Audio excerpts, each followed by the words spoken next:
మేడగది మీరు దేవుని కలుసుకునే స్థలం. 1953వ సంవత్సరం నుండి నేటి వరకు అనగా గత 72 సంవత్సరాలుగా నిరాటంకంగా ప్రచురితమవుతూ 3 తరాల ప్రజలను విశ్వాసంలో అనుదినము బలపరుస్తున్న ధ్యానాలు ఇప్పుడు యూట్యూబ్లో మీకోసం. వీక్షించండి, విశ్వాసంలో దినదినము వర్ధిల్లండి. ఈనాటి మేడగది ధ్యానాన్ని చదువుకుందాం. శనివారం జూలై 12, 2025. హృదయపూర్వకముగా ఇచ్చుట. ఈనాటి ధ్యానాంశం హృదయపూర్వకముగా ఇచ్చుట. ఈనాటి వాక్య భాగంగా లూకాసు వార్త 21వ అధ్యాయం 1 నుండి 4 వచనాల వరకు చదవండి.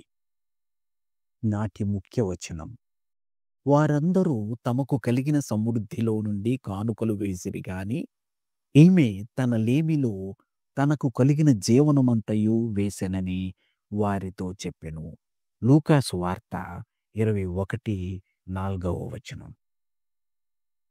మా సంఘంలో జరుగుతున్న సండే స్కూల్ క్లాసుల్లో ఒక గిటారిస్ట్ అవసరం ఉందని నేను గుర్తించాను. సంగీతం లేకుండా పిల్లలు దేవుణ్ణి స్తుతించడంలో కాస్త నిరాసక్తంగా ఉంటున్నారు. నాకు సంగీత తలాంతు లేదు, కానీ నా హృదయం సంగీతంతో దేవుని సేవ చేయడానికి ఆశపడుతున్నది. కాబట్టి గిటార్ బాగా వాయించగల మా సహోదరుడు ఒకరిని నాకు గిటార్ నేర్పమని అడిగాను.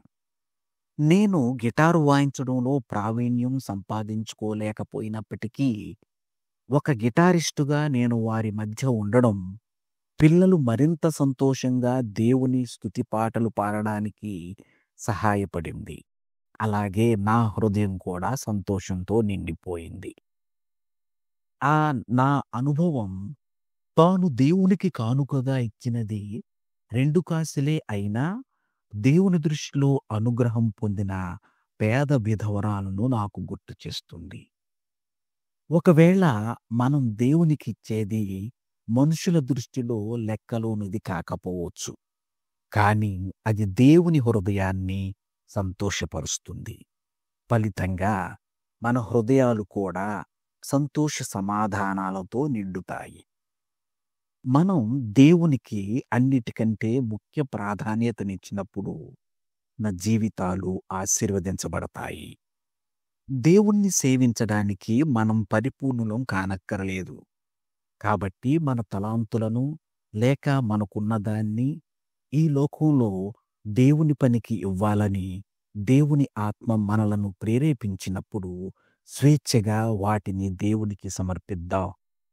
దేవుణ్ణి సంతోషపరచాలనే మన హృదయ వాంఛ అన్నిటికంటే ప్రాముఖ్యమైనది. నేటి ధ్యానం: నాకున్న దానిని దేవునికి సమర్పించడానికి నేను ఏమాత్రం వెనుకాడను.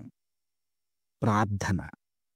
ప్రియమైన దేవా, తరచుగా మాకున్న దానిని మీకిచ్చుటకు దాని విలువను గూర్చి మేము సందేహిస్తుంటాము.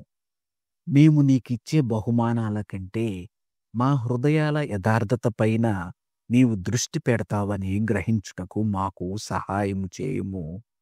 ఆమేన్. ప్రార్థనాంశం: సంఘంలో ఉన్న వాయిద్యకారులు. తన అనుభవాన్ని ఈనాటి ధ్యానంగా మన కోసం వ్రాసి పంపిన వారు కుమలవతి సుందరి, జకార్తా, ఇండోనేషియా. మేడగది అనుదిన ధ్యానాలు మీకు ఆశీర్వాదకరంగా ఉన్నట్లయితే వెంటనే మన ఛానల్ని సబ్స్క్రైబ్ చేయండి. లైక్ చేయడం, షేర్ చేయడం మర్చిపోకండి. దేవుడు మిమ్మును దీవించునుగాక. ఆమేన్.